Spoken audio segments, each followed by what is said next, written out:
pay $30 to play. You get into from 8 to 10, $30, unlimited coffee, unlimited golf.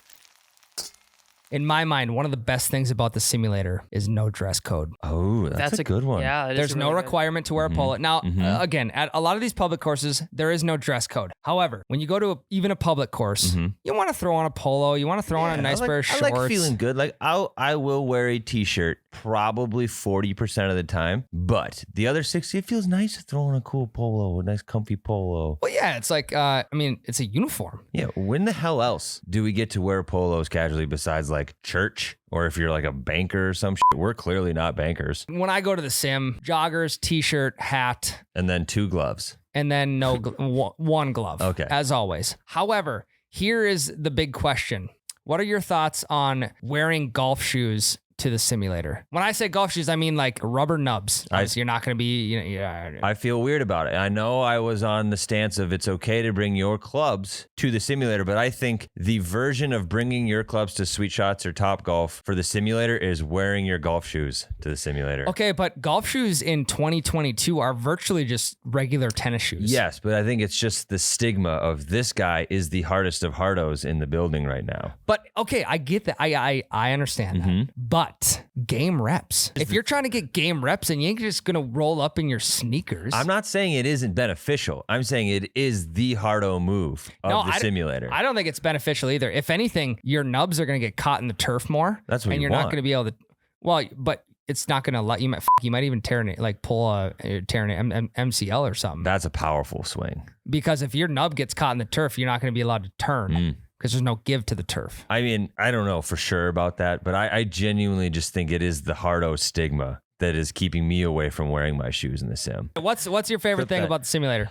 This is the best thing. Low-hanging fruit. The gimmies. Automatic gimmies. There's no arguing with your buddy. You can't putt it because it just auto does it. It's just, there's no stress. Well, no, there's an argument that happens before the round starts. And the argument is, what is the most acceptable length of gimme to give at the simulator? We play 9 feet. However, I have missed a shitload of 9-foot putts in my life.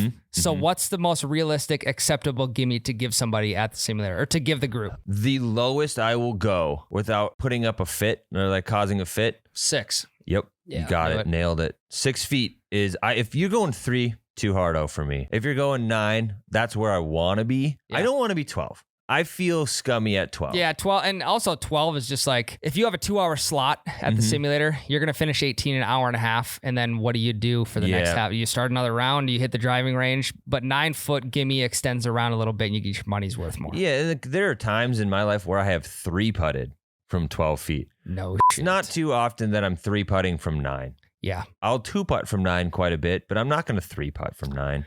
I would genuinely, because once you learn how to putt in the simulator, it's not that tough. It does once you figure it out. But like for me, before we got the simulator in the office, I couldn't putt on a simulator to save my goddamn life. It's tough. It is tough. However, once you get towards spring and you're playing 6, 9, 12-foot gimmies, your scores are going to be inflated on the simulator. You're going to be feeling good. You're going to be like, fuck, dude, my swing is dialed in. No, your swing's not dialed in. You're just not having to putt out the 6, 9, or 12-foot putts, which is huge. Yep. It's half your strokes for some people. It's half the strokes. I mean, you could even implement that into an actual golf round. Like, hey, 6, I like to call them graveyard gimmies. Anything 6 feet and under is that putt's good. I like that. For me, not losing my golf balls. That's a good one. It's another good one. I mean, you don't even need to hit your golf balls. You could literally just hit simulators got them simulator for you. golf True. balls. I have a buddy, and I've talked to you about this. I want to get my buddy Adam on the podcast because I talk about him a lot. We golf a lot together, and we have got some good stories.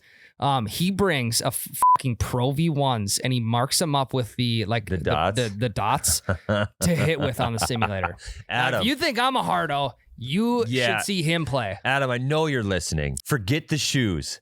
That is the hardest hardo simulator move I've ever heard. However, it is nice for me because then I just play with a Pro V1. That's one thing that I've learned now that we've got the simulator in the office. It's crazy how beat up these balls get when you're not losing them every 6 holes. Well, when you hit 1,000 shots with one ball. Yeah, like we're all sharing the same ball for the most part, right? Yeah. And it's like, it blows my mind that I usually like a golf ball that you have and then you're playing around with is usually pristine until you lose the fucking thing. Yeah.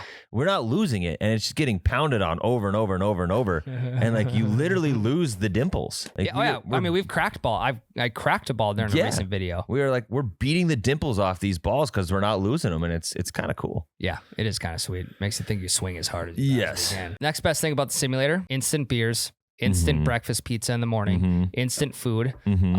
That's just that. Those are kind of honorable mentions. However, being able to practice new shots that you maybe wouldn't practice out on the course. Because it feels like the stakes are a lot less when you're Big time. Yeah. I've become a flop shot master on the simulator. Yep. But in real life, we have to sit there and like, do I really want to risk this? Do I really want to risk blading one right off the green where there's not a whole lot of grass underneath that I can get under? Yep.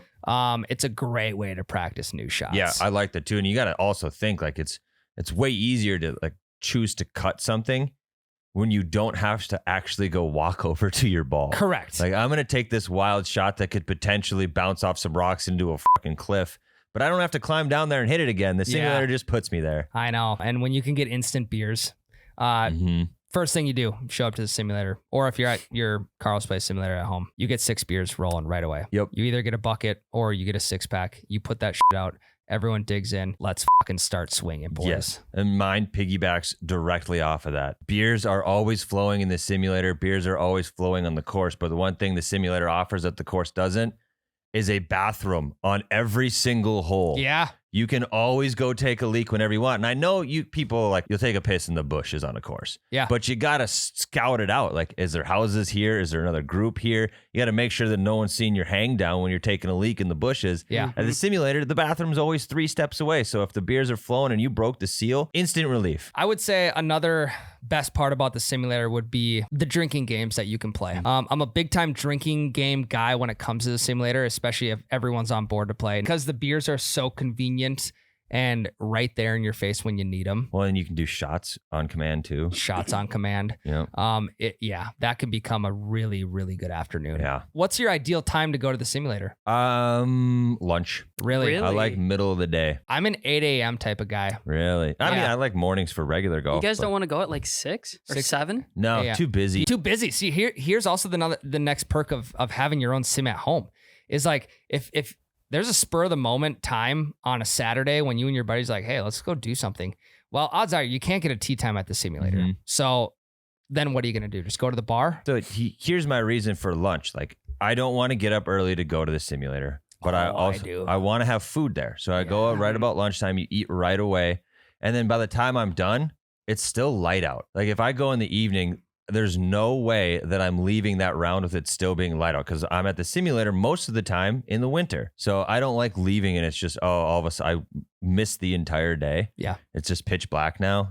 That sucks to me. I'm with you. However, 6 p.m., 7 p.m. tea time, if you can get one booked, I mean, you have all the options to go to a Continue. bar after that, continue the buzz, have the wives come pick you up, drop you off at the next spot. Yeah, if that is your goal, the simulator is the best place in the world to pregame. Because I will tell you, like an 11 a.m., a 1 p.m., maybe even a 3 p.m. tea time at the sim is dangerous.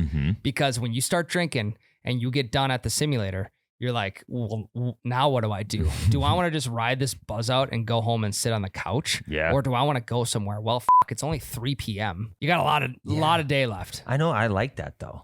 I like having options. I could keep it buzz going. I could. Or I could go home, take a nap. It's completely up to me. I just don't like being pigeonholed into, all right, it's dark now. I either need to go to sleep right now and for the rest of the night or go downtown and drink. I like that. I do too. I also get to golf at night, which you don't normally get to do either. Yeah. That's true. It's a good point. Good argument for that. They should have glow ball league at Just turn all the lights off. I'm kidding. However, like the downfall of the 8 a.m. tea time, which I'm all about. The best thing about it is the breakfast pizza.